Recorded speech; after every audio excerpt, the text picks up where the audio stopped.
जय Malhar news चॅनलच्या सर्व प्रेक्षकांना सपना चौधरी नमस्कार। नंदुरबार येथील जिल्हा परिषद कर्मचारी पतसंस्थेमार्फत गुणवंत पाल्यांचा गौरव सोहळा उत्साहात संपन्न। नंदुरबार जिल्हा परिषद कर्मचारी सहकारी पतसंस्था लिमिटेड नंदुरबार या पतसंस्थेच्या सभासदांच्या गुणवंत पाल्यांचा सत्कार जिल्हा परिषदेच्या यहामोगी सभागृहात आयोजित करण्यात आला होता। कार्यक्रमाच्या अध्यक्षस्थानी जिल्हा परिषदेचे मुख्य कार्यकारी अधिकारी नमन गोयल होते। त्यांच्या हस्ते सरस्वती पूजन व दीपप्रज्वलन करण्यात आले।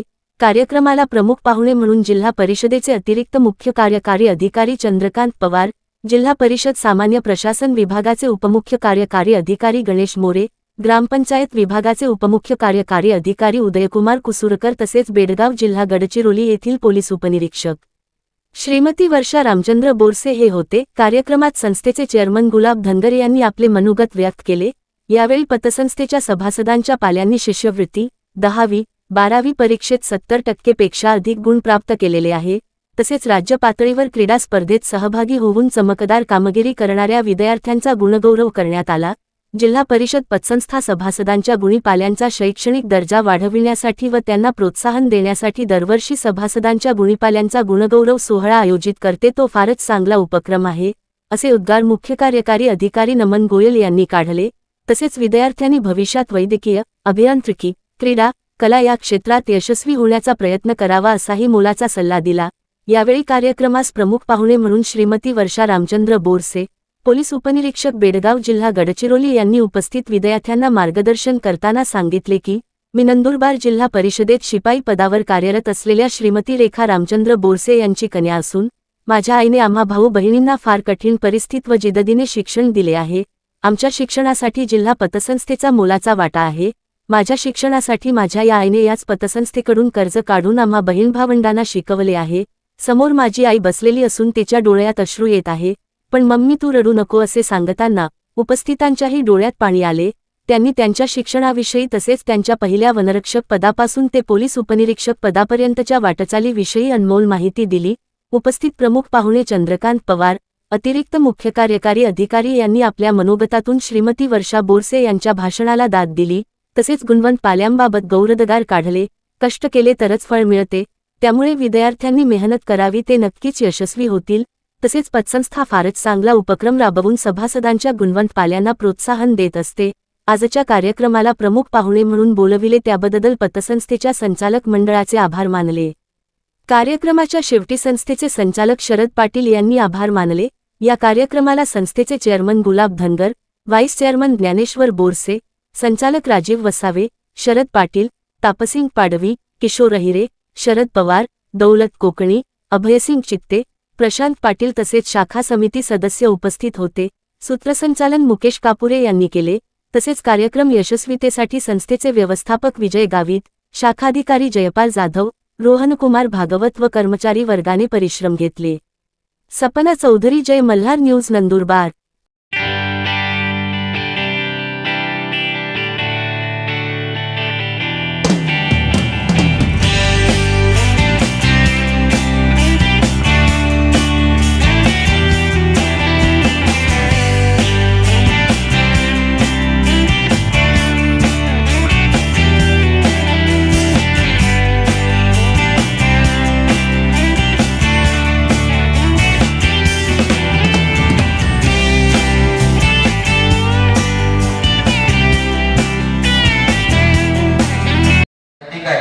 ग्रामपंचायत जिल्हा परिषद नंदुरबार माननीय श्रीमती दुर्गाबाई रघुवंशी हायस्कूल नंदुरबार येथून 10वी उत्तीर्ण झालो आहे। माझे वडील श्री संजय पाटील हे सन 2006 पासून जिल्हा परिषद नंदुरबार तसेच सन 2012 पासून मुख्य कार्यकारी अधिकारी जिल्हा परिषद नंदुरबार यांच्या दालनात कार्यरत आहे। माझ्या या यशात माझे आई वडील तसेच माझ्या गुरूंचे खूप मोठे योगदान आहे। त्यांच्या पाठिंब्याशिवाय व त्यांचा माझ्यावर असलेला विश्वास याशिवाय हे यश साध्य करणे शक्य नव्हते। त्यामुळे मी माझ्या सर्व गुरूंप्रती कृतज्ञता व्यक्त करू इच्छितो। नंदुरबार जिल्हा परिषद कर्मचारी सहकारी पतसंस्थेचे मी विशेषतः आभार मानेन, कारण त्यांच्या या सुज्ञ उपक्रमामुळे आम्हा विद्यार्थ्यांना एक प्रोत्साहनपर व्यासपीठ उपलब्ध होते आणि आम्हाला तुमची कौतुकाची थाप आणि आशीर्वाद मिळतो, ज्यामुळे आम्हाला यशस्वी होण्यासाठी प्रोत्साहन मिळते. तसेच कार्यक्रमात होणाऱ्या यशस्वी अधिकाऱ्यांच्या भाषणामुळे आम्हाला भविष्याबद्दल योग्य मार्गदर्शन मिळण्यास मदत होते.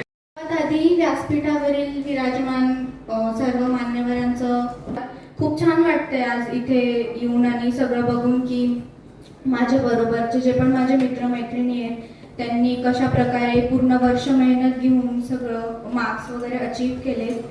मी चावरा स्कूल शहादा इथे होती, बट आम्ही राहतो दोंडाईच्याला, सो माझं रोजचं अपडाऊन असायचं लाईक 27 to 30 किलोमीटर्स.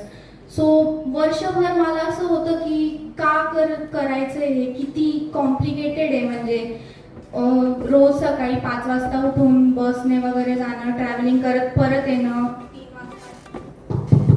3-4 वाजता घरी येणं. मग मी फ्रस्ट्रेट व्हायची. बट मम्मा मला काय म्हणायची की नाही, सगळे करतात, ते करणं भाग आहे. आणि लास्टमध्ये येते मला असं होतं की कॉन्फिडन्स यायला लागलं, नाही आपण जर आपल्याला छान मार्क्स मिळवायचे तर हे आपल्याला करावं लागेल. आणि त्या अभ्यासासोबतच ज्या ज्या एक्झाम आल्या त्या मी देत गेली. त्यातच एक चुकून म्हणेल, मी वनरक्षकची पण एक्झाम दिली आणि माझं ठरलेलं असायचं की ती एक्झाम मी पास नाही झाली पाहिजे असं मी ठरवून जायची, कारण माझं टार्गेट डिस्ट्रॅक्ट नको व्हायला. पण झालं असं की वनरक्षकची जी एक्झाम होती मी ती दिली, जूनमध्ये दिली. ऑगस्टमध्ये मी मेन्स दिली. मेन्सचा स्कोर खूप चांगला होता. मेन्स दिल्यानंतर शेवटच्या आठवड्यातच वनरक्षकाचा फिजिकल एक्झाम होती आणि लकीली मी ती पास झाली. आणि त्या वर्षी असं कधी ऐकलं नाही किंवा बघितलं नाही मी. अगदी 16 तारखेला आमची ग्राउंडची एक्झाम झाली आणि 3 दिवसातच आम्हाला ऑर्डर आली. मी तेव्हा पण नाही म्हटली की मी ही पोस्ट घेत नाही, पण घेतली तेव्हा चांगलंच केलं, कारण त्याच्यानंतर कोरोना आला. मी वनरक्षकसाठी जॉईनिंग केलं आणि त्याच्यानंतर मग कोरोनामध्ये जवळपास 3 वर्ष आमची गेली. म्हणजे आमची प्री मेन्स झाली, पण फिजिकल एक्झाम PSI साठी जवळपास 3 वर्ष लेट झाली. 2021 मध्ये आम्ही फिजिकल एक्झाम दिली, 2022 मध्ये रिझल्ट आला आणि मग मी शेवटी ती जॉब सोडली आणि मला जी हवी होती, जे माझं टार्गेट होतं ते फायनली मला मिळालं.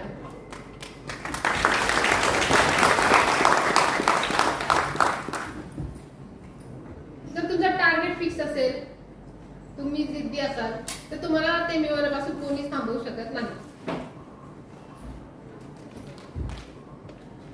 म्हणून आजच ठरवा तुम्हाला बनायचं काय. तुम्हाला कोणीही काही सांगितलं प्लीज ऐकू नका. तुम्ही ठरवा आणि तुम्हीच बना. तुम्हाला जेवढे पॉझिटिव्ह सांगणारे असतील तेवढेच निगेटिव्ह सांगणारे पण भेटतील. त्यांना बघू नका, ऐकू नका. नेहमी पॉझिटिव्ह राहा.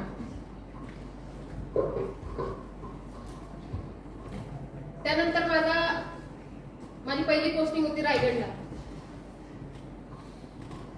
रायगड मी कधी पाहिलं नव्हतं, पण मी खुश होती की मला रायगड भेटलं, कारण तिथं खूप निसर्गरम्य वातावरण आहे आणि पर्यटन स्थळ आहे. रायगड, कोकण मी सगळं फिरली. फक्त रिझल्ट यायला वेळ आहे, फिजिकल एक्झाम व्हायला वेळ आहे, म्हणून तेवढा वेळ मी अभ्यास पण केला बाकीच्या एक्झामचा. पण कोरोनामध्ये एक प्रॉब्लेम होता की प्रत्येक एक्झाम पोस्टपोन होत होती. त्याच्यामुळे बऱ्याच लोकांचं मानसिक खच्चीकरण पण झालंय.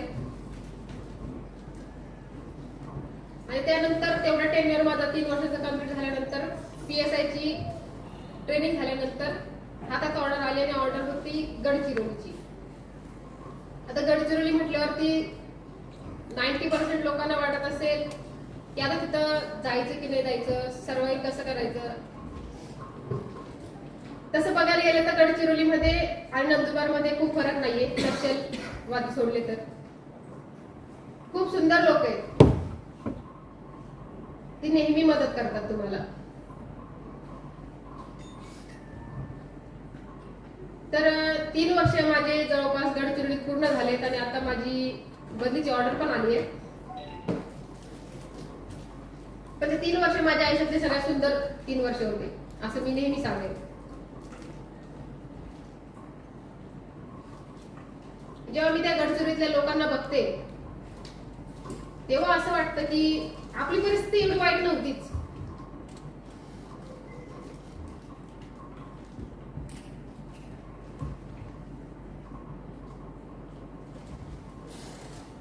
त्यांच्याकडे अक्षरशः जे स्टुडंट्स आहेत तिथले पाया चप्पल नाही, युनिफॉर्म नाही. युनिफॉर्म असेल तर एकच युनिफॉर्म आज घालायचा, तोच रात्री धुवायचा, पुन्हा उद्या घालायचा. अशी परिस्थिती आपली नाहीये.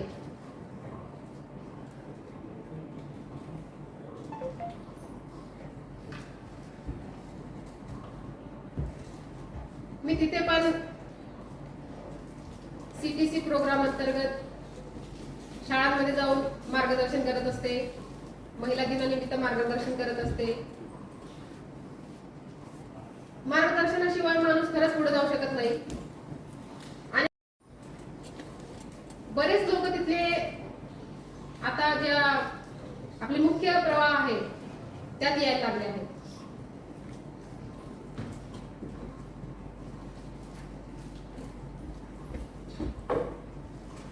गडचिरोलीचा एकंदरीत एक्सपिरियन्स माझा असा आहे की जर पुन्हा मला गडचिरोली पाठवण्यात आलं तर मी स्वेच्छेने जाईल.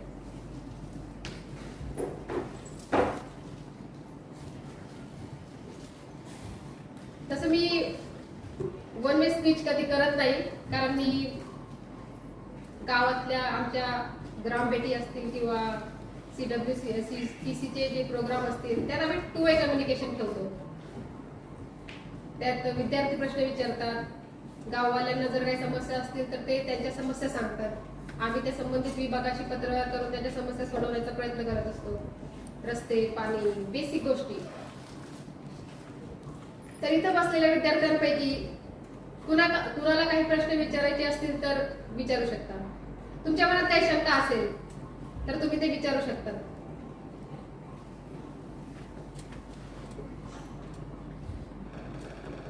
पॅरेंट्स पण विचारू शकतात, असं काही नाही.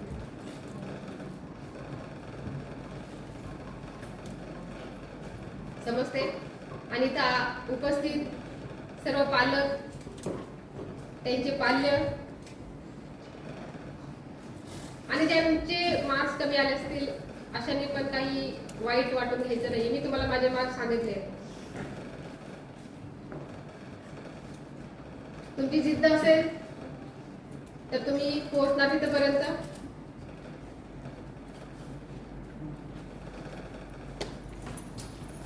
मी सर्व पालकांचे अभिनंदन करते, त्यांच्या पाल्यांचे अभिनंदन करते. एकच प्रश्न आहे. ओके. सिव्हिल सर्व्हिसेस मध्ये फक्त पोलीस प्रशासनच आपण ही सेवा का निवडली? चांगला प्रश्न आहे. मी पोलीस का निवडला? माझे वडील पोलीस होते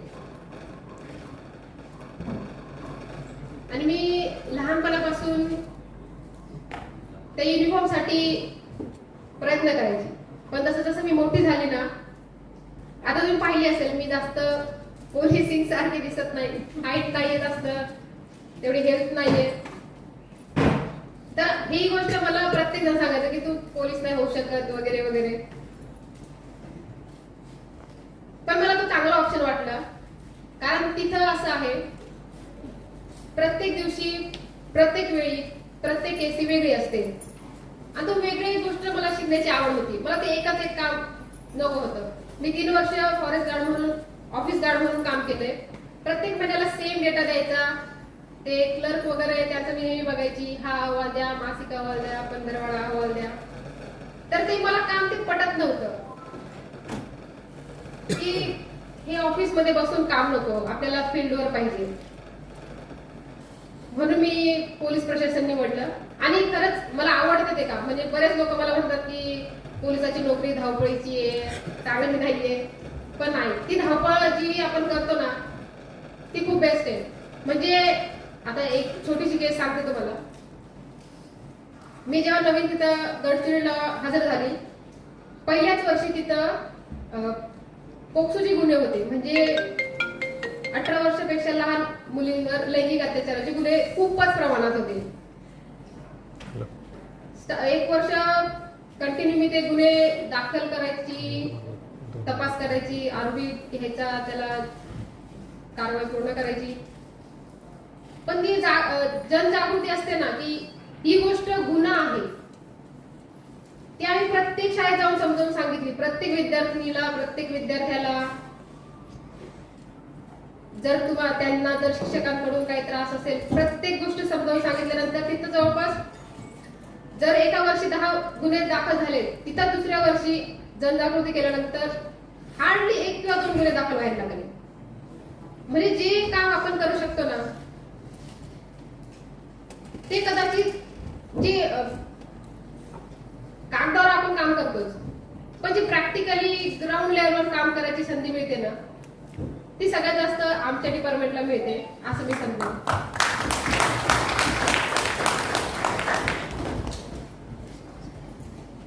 अजून कुणाला काही प्रश्न? त्यांच्या प्रोत्साहनाचा बक्षीस कार्यक्रम अतिशय चांगल्या कार्यक्रमात त्या पतसंस्थेच्या माध्यमातूनच मुलांची शिक्षण झाले. वडील नेहमी म्हणायचे की माझी प्रॉपर्टी म्हणजे माझी मुलं, कधी घर वगैरे बांधलं पण नाही, काय नाही. पण एक वाक्य त्यांचं काय होतं, आणि त्याच्यामुळं आम्ही तिघही भाऊ आणि बहीण, माझी 2, एक बहीण आणि 1 भाऊ आणि मी, आम्ही अतिशय चांगल्या ठिकाणी कार्यरत आहोत. तर हे जे सगळं श्रेय आहे, हे सगळं श्रेय कुटुंबाला आहे. कुटुंब म्हणजे कार्यालयाचं कुटुंब या ठिकाणी दिसत आहे. म्हणजे बसलेलं संचालक मंडळ हे सगळं आपल्या कर्मचाऱ्यांमधीलच आहे. आणि सगळे पाल्य गुणवंत पाल्य, याच्यापेक्षा अजून गुणवंत पाल्य आहेत. आणि व्यासपीठावर उपस्थित नमन गोयल साहेब या ठिकाणी होते, त्यांना खरंच आवडलं असतं हे पूर्ण कार्यक्रम. आणि विशेषतः वर्षाताईचं बोलणं किंवा ही अक्षा पण पहिल्यांदा बोलली, पण मला नाही वाटलं की पहिल्यांदा बोलली. आपण एवढं बोलत नाही, इतकं सुंदर ती बोलली. आणि 5-6 भाषणं झाली, त्या भाषणामधून मी रिपीट काहीच करणार नाही. श्यामने तर षटकारच मारले. म्हणजे चांगलं सगळेजण या ठिकाणी खूप सुंदर बोलले आणि अनेक जण बोलू शकतात या ठिकाणी. पण महेशने पण म्हणजे काहीतरी सांगितलं होतं, महेश कुठे गेला आहे का, त्या सत्कार गेला तो निघून गेला. हा तो म्हटला होता की थोडक्यात जो बोलतो तो चांगला बोलतो, असं काहीतरी बोललं होतं. आणि सगळ्यात थोडक्यात मला वाटतं चिरंजीव काय नाव होतं, विराज बोलला होता. मला वाटतं मी त्याच्यापेक्षा थोडं जास्त बोललोय बरं का. पण मी जास्त सांगणार नाही. इथं खूप छान कार्यक्रम झाला. त्या वर्षाताईचं पुन्हा एकदा सगळ्यांनी अभिनंदन करावं. मी अनेक भाषणं ऐकलं असतील, त्याच्यात एक अत्युत्कृष्ट भाषण होतं. तिचा पॉज जो होता तो खूप महत्वाचा पॉज होता. प्रत्येक वाक्यानंतर ती थोडा वेळ थांबत होती आणि ते प्रत्येक पॉज आपल्या सर्वांना अंतर्मुख करत होतं. प्रत्येकाला आपली परिस्थिती त्या ठिकाणी, मला सुद्धा माझं पूर्ण जीवनपट त्या ठिकाणी असा समोर जाताना दिसत होता. आणि ती खरंच ब्रेव PSI आहे आपल्या मोरशेताईंची. आणि मोरशे काका आता नाही आहेत, परंतु त्या पोलीस होते ते पण, आणि ते स्वप्न ती पूर्ण करत आहे. आणि भविष्यात ती 100% सक्सेस होईल, याच्याबद्दल अजिबात त्या ठिकाणी आपण शंका घेण्याची आवश्यकता नाही. आणि संयोजकांनी खरोखर खूप छान पद्धतीने पाहुणे त्या ठिकाणी निवडले. ही प्रक्रिया पुढे पण चालू ठेवा. प्रत्येक क्षेत्रामध्ये तुम्ही चांगलं काम केलं आणि टॉपला जर राहिला तर काही म्हणजे अडचण नाही. म्हणजे PSI हे PSI मध्ये टॉप होईल, एखादा अजून दुसरा कोणतरी अधिकारी होईल, एखादा प्रायव्हेट सेक्टरमध्ये जाईल, एखादा खेळाडू त्या ठिकाणी आपल्याकडे चित्तेंचा मुलगा तो काहीतरी पुण्यामध्ये आहे, तर तो सुद्धा त्याच्यामध्ये प्रावीण्य मिळू शकतो. एक जे आर्टचा मुलगा होता, ॲबॅकस मधला आपण काही जणांचं पूर्ण या ठिकाणी केलं आणि 80% 90% मार्क मिळाले किंवा 100% मार्क मिळाले म्हणजे तो सक्सेस होत नाही, कारण खूप परीक्षा पुढे झालं. आणि 60%ची ताई वर्षाताई तिने सुद्धा सांगितलं मला 64%. इतकी प्रामाणिक मुलगीच मी नाही पाहिली. तिने पहिल्या त्याच्यात वाक्यात सांगितलं की मी माझ्या शिपाईची मुलगी आहे. वाक्य किती सुंदर टाकलं तिने आणि तिचे गुण सांगून टाकले, तिथे सर्व अडचणी तिने सांगितल्या आणि प्रामाणिकपणे ती या ठिकाणी बोलले. तर इथं जे एवढे बसलेले मुलं आहेत, हे पालक आहेत, यांनी सगळ्यांनी ऐकलं असेल आणि प्रत्येक पालकाला वाटतं की आपल्या पाल्याने असंच काहीतरी करून दाखवावं. मला वाटतं या ठिकाणी बसलेले पाल्य सुद्धा जनरली बक्षीस घेतल्यानंतर त्यांची चुळबुळ सुरू होते, पण इथलं एकही पाल्य त्या ठिकाणी उठला नाही. त्यांनी अतिशय मनापासून हा कार्यक्रम त्या ठिकाणी ऐकला आणि हा मला एक खूप सुंदर कार्यक्रम या ठिकाणी बघता आला. ते फक्त एकच वाक्य या ठिकाणी सांगेल, जेणे उदंड कष्ट केले त्याची भाग्य घेऊन गेले. म्हणजे त्याच्या अगोदरचं एक वाक्य आहे, आधी कष्ट मग फळ, कष्टची नाही ते निष्फळ, जेणे उदंड कष्ट केले त्याची भाग्य घेऊन गेले. म्हणजे कष्टाला अजिबात दुसरा पर्याय नाही जर सक्सेस व्हायचा असेल तर एवढंच मी या ठिकाणी सांगतो. गोयल साहेबांनी तेच सांगितलं आणि इथं जेवढ्यांनी भाषण केलं त्यांनी तेच सांगितलं, आपण आपल्या आईवडिलांचा सार्थ अभिमान त्या ठिकाणी ठेवा. आपल्या आईवडिलांची परिस्थिती आहे किंवा नाही याचा विचार करू नका. त्यांनी आपल्याला जे दिलंय ना ते बेस्ट दिलंय हे विद्यार्थ्यांनी त्या ठिकाणी लक्षात ठेवलं पाहिजे. ते त्यांच्या कॅपॅसिटीनुसार देत असतात. असे पाल्य त्या ठिकाणी नंतर असतात की माझ्या वडिलांनी आई वडिलांनी माझ्यासाठी काय करून दिलं. हे वाक्य कधीच आलं नाही पाहिजे प्रत्येक पाल्याच्या ह्याच्यात, कारण त्यांनी दिलेलं ते बेस्ट आहे. त्यांच्याकडे 2 मुलं आहेत, 3 मुलं आहेत, जी त्यांची परिस्थिती त्याच्यात ते देतात आणि आपल्याला करत असतात. फॉरेनमध्ये फार वेगळी कार्यपद्धती आहे आणि भारतामध्ये फार वेगळी कार्यपद्धती आहे. फॉरेनमध्ये 18 वर्ष मुलं झाले, त्याचं शिक्षण केलं की मुलगा आणि आई वडील त्याचा कोणताही संबंध त्या ठिकाणी बऱ्यापैकी राहत नाही. मुलगा इंडिपेंडेंटली स्वतःच पाहतो, आई वडील त्याचं जास्त टेन्शन घेत नाही. आपल्याकडं मात्र मुलाला त्याचं लग्न होतं, त्याला नोकरी लागते, तरी सुद्धा आई आणि वडील त्याचं करत राहतात. म्हणजे आपल्या भारतीय संस्कृतीतला हा एक भाग आहे. त्यामुळे मुलांना माझी विनंती आहे की तुम्ही स्वतःच्या पायावर उभं राहण्यासाठी स्वतः प्रयत्न करा. जी परिस्थिती दिली आहे त्याच्यामध्ये सुद्धा तुम्ही बेस्ट नक्की मिळू शकतात. फक्त मार्ग त्या ठिकाणी तुम्ही शोधला पाहिजे. असो, कार्यक्रम खूप सुंदर झाला. या ठिकाणी वर्षाताईंचं मी या ठिकाणी अभिनंदन करतो. आता जरी तिला 2 प्रश्न 1 प्रश्न विचारला असेल तरी तिला कायम विचारा. तिने शेवटी सुद्धा तेच आवाहन केलं, मला कधी तुम्ही प्रश्न विचारा, मी उत्तर द्यायला त्या ठिकाणी तयार आहे. बोरसे ताईंचं खरं या ठिकाणी अभिनंदन केलं पाहिजे. त्यांना इथं आपण स्टेजवरून त्यांचं कौतुक या ठिकाणी शाल श्रीफळाने हे देऊन आपण कार्यक्रमाची सांगता केली पाहिजे असं मला वाटतं. जिल्हा परिषदेमध्ये वेलकम करतो.